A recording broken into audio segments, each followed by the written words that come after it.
Many instances occur throughout our lives when we encounter challenging circumstances, prompting us to make consequential choices. However, we often find ourselves uncertain as to whether these decisions will yield favorable or unfavorable outcomes. Regrettably, we frequently lack the guidance necessary to make informed choices, leading us to hastily determine our course of action. Consequently, these impulsive decisions can either grant us tranquility or plunge our lives into utter turmoil. Ergo, it becomes imperative that we possess the aptitude to consistently make judicious decisions, thereby fostering achievement in our lives. Thus, let us explore the principles behind making sound decisions in life by delving into the enlightening tale of today's Bod narrative. And also, what is the correct approach to arrive at a prudent decision? Thus, let us commence this narrative without any further delay. Esteemed companions, this tale transpires in a bygone era. Residing within a diminutive kingdom was a learned Buddhist monk renowned for his erudition across the globe. The aforementioned Buddhist monk possessed profound wisdom. Individuals from distant lands would venture to him seeking resolution to their predicaments. Irrespective of the quandary they encountered, he would invariably unearth a solution. Upon hearing an individual's predicament, he would attentively lend an ear to their plight. They would confide in him, briefly closing their eyes, cogitating upon the predicament before proffering a solution. In such a circumstance, any person would be inclined to ponder but one thing concerning them. Perchance these sages possess extraordinary capabilities, enabling them to solicit remedies. Subsequently, they bestow upon us the solution. On one occasion, a young man posed this query to the monarch. The young man inquired, "Do you possess miraculous powers that can aid in resolving our tribulations? Or perchance, do you possess divine insight that can facilitate the discovery of a resolution to our difficulties?" Upon hearing this, the monk erupted into hearty laughter. Nonetheless, he chose not to respond to the young man. A few days later, a peculiar incident unfolded within the realm. Dwelling within the kingdom was an elderly woman, leading a solitary existence in her abode. Bereft of any kin, 4 comrades were journeying to their homes from the said kingdom. They toiled in a separate metropolis, accumulating wealth to carry back to their village. This anecdote harkens back to a time when means of transportation were non-existent. Consequently, travel was undertaken solely by foot. Thus, the 4 comrades were amassing their earnings, intent on returning to their village. They pulled their funds within a modest pouch, wherein lay their entire earnings. This is the tale of the 18th chapter. Subsequently, one of the 4 comrades proposed, "Friends, if we were to keep our money individually, it would be susceptible to pilferage. Why do we not consolidate our funds within a solitary bag, ensuring our collective vigilance and safeguarding our money? Once we reach our village, we shall each retrieve our rightful share." The 3 comrades hearkened to the young man's suggestion, promptly placing their money within the same bag. And so they proceeded on their journey towards their village. A considerable amount of time elapsed as they traversed, and nightfall was imminent. In due course, they chanced upon a house along their path, wherein resided an elderly woman. Given the late hour, the 4 comrades sought accommodations for the night. Thus, they devised a plan to lodge within this abode for the evening. That is the reason why all 4 individuals proceed towards the residence. The entrance to the dwelling is struck. Subsequently, an elderly lady unveils the door before her, and one of those 4 companions clasps his hands together and addresses the elderly lady, "Mother, we were en route to our village. However, we find ourselves still on our journey, and it is presently nighttime. Moreover, we are unable to travel during this late hour. Consequently, we kindly request your hospitality for the night. We shall depart tomorrow morning." The elderly lady contemplated for an extended duration before stating, "Very well, all of you may lodge here for the night. I have no objections. I shall commence preparing a meal. If you desire, I can also prepare food for you." The 4 individuals consented and replied, "Yes, most certainly." Following that, the 4 companions entrusted the old woman with the collection of gold and expressed, "Mother, this bundle contains our yearly earnings. The 4 of us have pulled all of our earnings into this bundle. Presently, we entrust it to you as it will be more secure in your possession than in ours. We solely request that if any of us individually approaches to retrieve it, please refrain from surrendering it until all 4 of us gather to retrieve it collectively. Subsequently, the elderly woman replied, "Very well, my son. If all four of you arrive together, then I shall relinquish this bag to you. Furthermore, considering that you shall be departing in the morning, I shall give you this bag at that time." The four companions felt relieved that their money was now secure in the possession of the elderly woman. They proceeded to dine and retire for the night. Upon awakening the subsequent morning, all four of them commenced their preparations for the onward journey. One of the four young men possessed a mischievous nature. He addressed his three companions, "Brothers, this elderly lady has cared for us throughout the night. She provided us with nourishing sustenance, a comfortable place to rest, and a pleasant abode to shelter us during the night. Yet we have not reciprocated her kindness. This elderly lady is currently toiling alone in the fields. Before we all depart, it is imperative that we lend her our assistance." The mischievous young man had devised a plan in his mind to retrieve the bundle from the elderly lady. The other three companions heeded his words, and they all proceeded together to assist the elderly lady, particularly by engaging in agricultural work. They were all engaged in agricultural labor together when the mischievous young man addressed his three companions, stating, "Friend, I am experiencing intense thirst. I shall proceed to acquire water from that elderly woman." The remaining friends were weary and dehydrated as well. Consequently, the three companions granted him permission to depart. Once the rascal arrived at the location of the elderly woman, he beseeched her, "Mother, we are now departing. Please return our container." To this, the elderly woman responded, "No, no, until all four of you are together. I cannot relinquish this container to anyone. You explicitly stated that until the four of us are united, no individual is obligated to surrender this bundle to another." Subsequently, the rascal gestured towards the three companions and exclaimed, "Bring it here." The three companions interpreted this action as a request from their friend to fetch water for them, thus they granted him permission. Consequently, the three companions gestured towards the young man and responded, "Yes, yes, all right, acquire it." The elderly woman, perceiving this as a signal that the four individuals were departing and requesting their bundle, retrieved the coat and placed it in the hands of the ruffian. The ruffian then seized the bag and departed, leaving the other three friends to resume their agricultural duties. After a period of time, upon their return from their agricultural labor, they inquired of the elderly woman, "Mother, where did our friend, who visited here to quench his thirst, go?" The elderly woman inquired, "Did he come here to quench his thirst? However, he announced that all four of us were departing. Kindly return our money bag." At this point, all three companions were greatly perplexed and addressed the elderly woman, stating, "Mother, when did we request that bag? We were merely thirsty and signaled for water." The elderly woman then informed the three companions, "However, he has now taken the bag."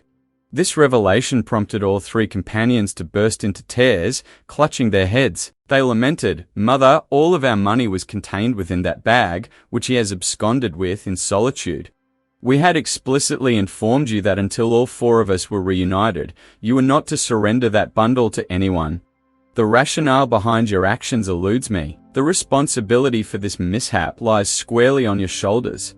We had entrusted you with the task of safeguarding the aforementioned bundle, and yet you recklessly handed it over to a man who proceeded to pilfer all of our funds. Such behavior will not be tolerated. We shall proceed to bring this matter to the attention of the monarch and file a complaint. Our demand for justice shall be resolute. It is now up to the king to render a decision." The trio of young individuals, incensed by the situation, make their way to the royal court to apprise the king of their predicament. Upon careful consideration of the pleas put forth by the three young individuals, the monarch promptly commands the presence of the elderly lady in the royal court. Acting upon the king's directive, the royal soldiers expediently escort the elderly lady to the royal court, where she is censured by the court for her actions. It is declared that she should not have bestowed the bag upon that particular individual. The elderly lady should have refrained from dispersing the funds to anyone until all four individuals had convened to claim the bag. This lapse in judgment is undeniably her own, and she must now bear the consequences. Restitution of the funds is imperative. Upon hearing this, the elderly lady is overcome with grief and begins to weep inconsolably. She implores the king for assistance, explaining that she is an elderly woman of limited financial means, with no one in her household who can earn an income. I am not in possession of the necessary funds to repay them in full. I am utterly alone and helpless. I beseech you, your majesty, to show mercy towards me." Regrettably, the king remains unmoved by the pleas of the elderly lady. As she makes her way home, the elderly lady continues to weep bitterly. Her thoughts are consumed by the question of how she can acquire such a substantial sum of money and repay it to those individuals. She is burdened by her lack of financial resources. What can I possibly do? Where can I procure such a significant amount of money? If I fail to return their funds, the king might put me to death. In any case, I am to blame for this unfortunate turn of events. When all four of them explicitly instructed me not to hand over the bag to anyone until they were all present, I foolishly disregarded their caution and gave it to that one individual. The fault lies entirely with me.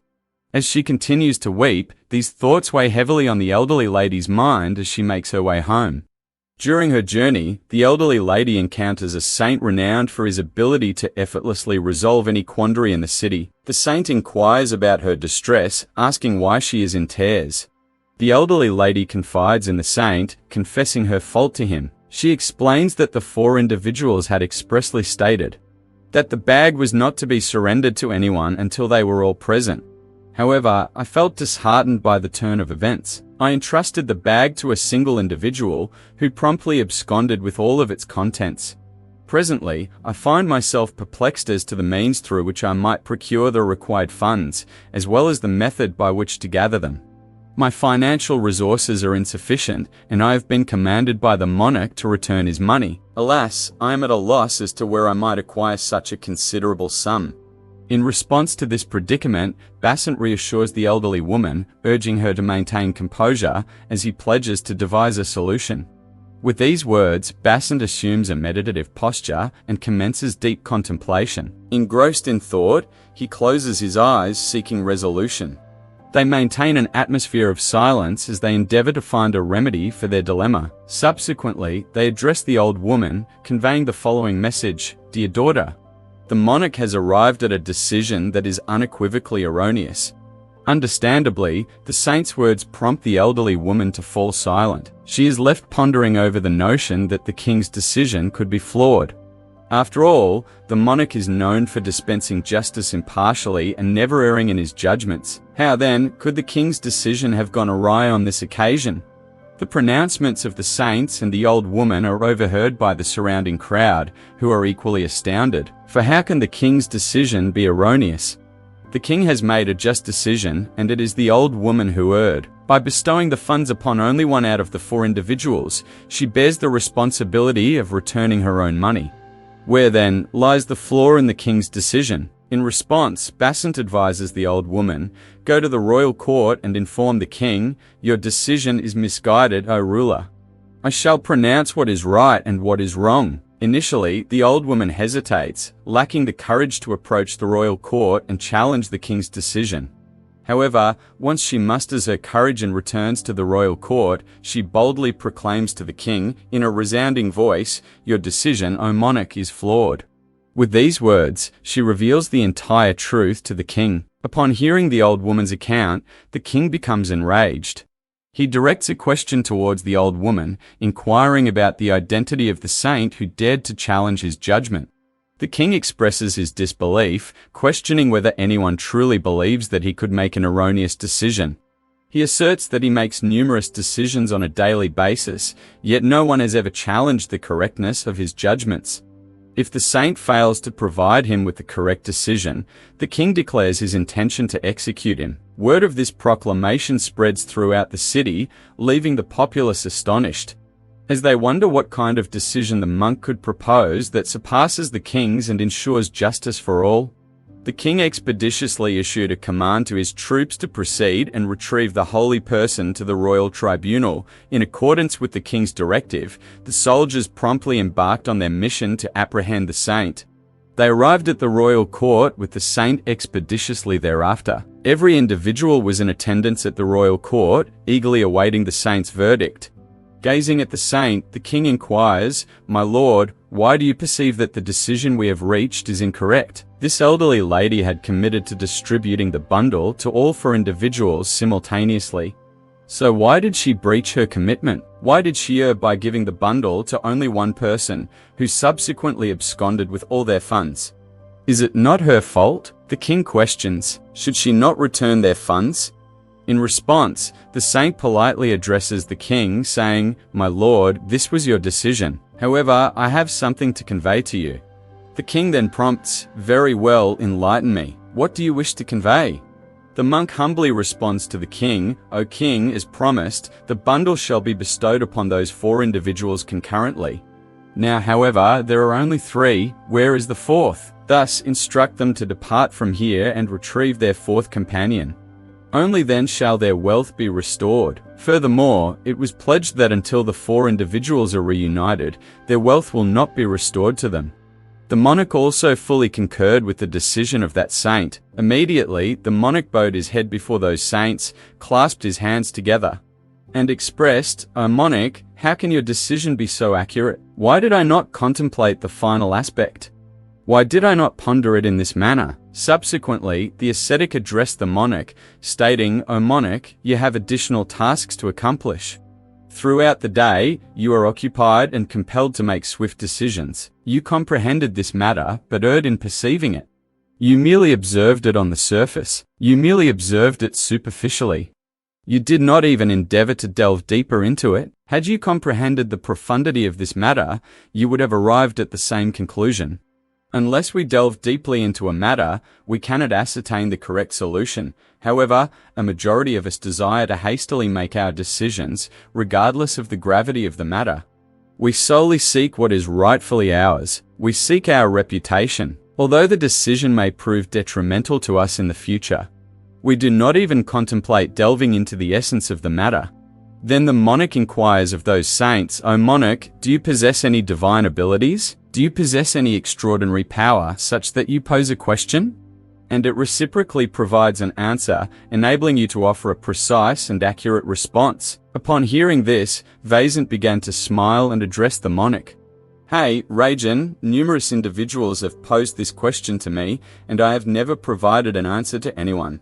However, as you are the ruler of this kingdom, I shall respond to your query. Many among you here believe that I possess such powers through which I can communicate, through which I can discover a solution to any problem.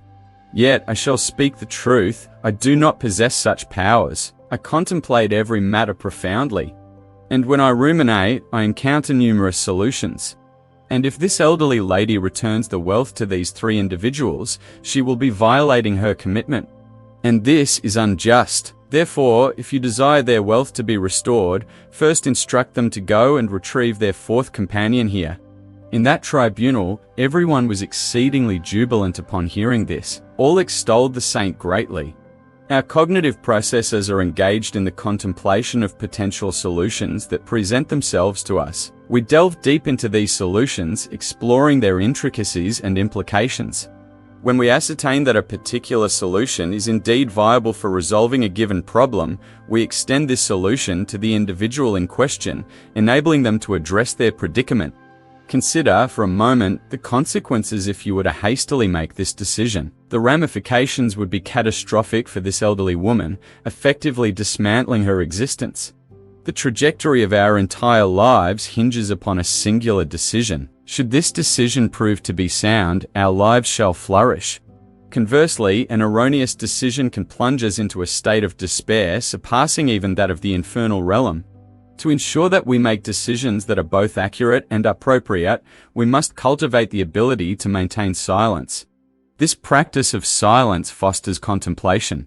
Indeed, our decisions are the architects of our futures. They steer the course of our lives, irrespective of their magnitude. Therefore, it is imperative that we first learn to embrace silence as a means to achieve sound decision-making. By doing so, we are able to engage in thorough contemplation, allowing for the emergence of numerous potential solutions for a given problem. Through careful examination of these solutions, we are able to discern which course of action is most fitting, weighing the benefits and drawbacks of each option. This assessment can only be achieved through prolonged and meticulous rumination. It is during this process that we determine the veracity of a proposed solution. All of this can be attained if we curtail our verbosity, Restraining our speech does not entail complete muteness. Rather, it involves cultivating an inner tranquility. When we achieve this inner calm, our minds become lucid, enabling us to contemplate any subject matter. Consequently, as we gradually subdue our inclination to speak excessively, our ability to think and comprehend is enhanced. Our thoughts become untainted, affording us clarity to discern between right and wrong decisions, as well as to discern the appropriate course of action in any given situation. Unfortunately, many of us harbor a propensity to incessantly talk in order to establish our intellectual prowess and superiority.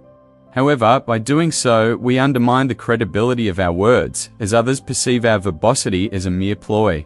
They fail to take our utterances seriously, perceiving excessive speech as our sole weapon. Regrettably, they fail to recognize that this incessant chatter renders us foolish in their eyes, inviting ridicule and mockery. They maintain distance from us due to their aversion towards our trivialities. However, when one endeavors to attain inner tranquility and gradually achieves a state of serenity, the tendency to engage in superficial conversation diminishes automatically. This process fosters lucidity within one's mind, enabling a comprehensive understanding of oneself. Consequently, one becomes cognizant of the appropriate timing, content, rationale, and extent of verbal expression.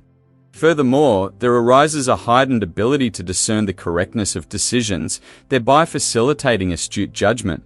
The act of speaking less engenders self-awareness, prompting introspection and a realization of the futility of idle chatter, which depletes one's vital energy and productivity. Alternatively, this energy could be directed towards meaningful endeavors. Individuals who exercise restraint in their speech allocate their time judiciously, predominantly focusing on worthwhile pursuits. Their inclination towards silence contributes to their remarkable academic progress. Their mnemonic capacity enables efficient retention of studied material. Conversely, individuals who are vociferous in their speech, despite being granted an ample 24-hour period, fail to retain information to the same degree as their reticent counterparts, akin to children who possess an exceptional capacity for recollection. Chanakya, the esteemed philosopher, emphasizes that those who possess the aptitude to discern the appropriate timing, context, and extent of verbal communication are destined for success. This assertion is substantiated by numerous historical examples of accomplished individuals who exhibit the characteristic of speaking sparingly. Their unwavering focus on their objectives compels them to devote their time exclusively to the pursuit of their goals.